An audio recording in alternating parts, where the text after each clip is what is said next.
रात थी। चांद अपनी मध्यम रोशनी जंगल के घने पेड़ों पर डाल रहा था, लेकिन उस रोशनी में भी कोई अजीब सी ठंडक थी। हवा में अजीब सी सड़ांध फैली हुई थी, जैसे वहां कोई पुरानी लाशें दबी हों। गांव के लोग इस जंगल का नाम तक लेने से डरते थे, क्योंकि इस जंगल में एक भूतिया शेर का साया था। एक विशाल दैत्याकार शेर, जिसकी आंखें जलते अंगारों जैसी थीं और जिसके जबड़े से हमेशा ताजा खून टपकता रहता था।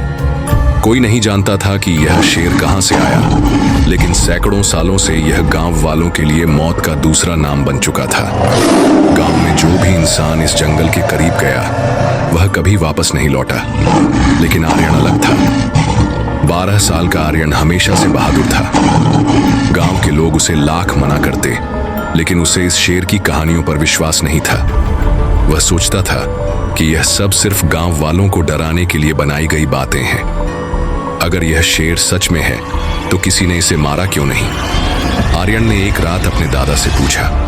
दादा की आंखों में अजीब सा डर था। उन्होंने धीरे से कहा, क्योंकि इसे मारा नहीं जा सकता। क्यों? दादा ने कांपते हुए जवाब दिया, क्योंकि यह शेर सिर्फ मांस और खून से बना एक जानवर नहीं है। यह आत्माओं का रक्षक है। यह जंगल में मरने वाली उन अनगिनत आत्माओं का रक्षक है, जिनकी चीखें आज भी इस जंगल में गूंजती हैं। इसे जिसने मारने की कोशिश की, वो खुद मर गया। लेकिन आर्यन को इन कहानियों पर भरोसा नहीं था। उसने तय कर लिया, वह इस जंगल में जाएगा और अपनी आंखों से देखेगा कि यह शेर सच में है या सिर्फ एक अफवाह आधी रात। आर्यन अपने हाथ में टॉर्च और एक चाकू, कटार लेकर जंगल में घुस गया। जंगल में अजीब सी खामोशी थी। उसके कदमों की आहट भी गूंज रही थी। पेड़ों के पत्ते बिना हवा के भी हिल रहे थे, जैसे कोई छुपकर उसे देख रहा हो। फिर अचानक झाड़ियों के पीछे से कुछ सरसराने की आवाज आई। आर्यन रुका। उसकी सांसें तेज हो गईं। उसने धीरे धीरे टॉर्च की रोशनी आगे की और तभी एक गुर्राहट इतनी गहरी और भयानक कि आर्यन के रोंगटे खड़े हो गए। उसकी आंखों के सामने भूतिया शेर खड़ा था। शेर का काला शरीर अंधेरे में और भी ज्यादा डरावना लग रहा था। उसकी चमकती लाल आंखें आर्यन की रूह तक को हिला देने के लिए काफी थीं।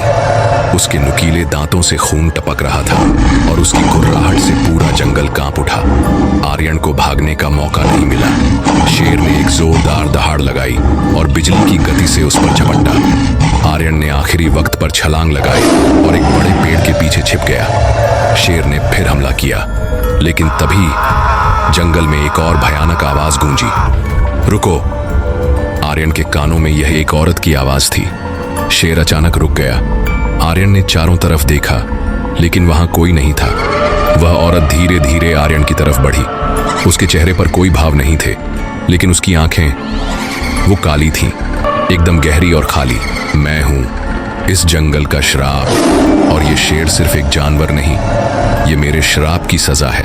यह शेर कभी इंसान था, औरत ने कहा। इसे गांव वालों ने ही इस जंगल में दफना दिया था, लेकिन इसने मौत को ठुकरा दिया और अब यह हमेशा के लिए जिंदा रहेगा। आर्यन को समझ नहीं आया कि यह सब क्या था, लेकिन उसे एक ही बात पता थी, अगर उसने शेर को नहीं मारा तो यह उसे मार देगा। और फिर शेर ने आखिरी हमला किया। आर्यन ने अपनी पूरी ताकत से चाकू, कटार उठाई और सीधे शेर की आंखों के बीच घोंप दी। शेर दर्द से दहाड़ा। पूरा जंगल उसकी चीख से गूंज उठा। कुछ ही पलों में शेर पूरी तरह शांत हो गया। लेकिन क्या सच में? आर्यन गांव लौटकर सबको बताता है कि उसने भूतिया शेर को मार दिया। लोग उसकी बहादुरी की तारीफ करते हैं और पूरे गांव में जश्न मनाया जाता है। लेकिन उसी रात आर्यन की झोपड़ी के बाहर फिर से वही गुर्राहट सुनाई दी। क्या शेर सच में मरा था, या फिर अब उसकी आत्मा ने आर्यन को ही अपना अगला शिकार बना लिया था? भाग दो देखने के लिए सब्सक्राइब करें, ताकि सबसे पहले आपके पास नोटिफिकेशन पहुंचे।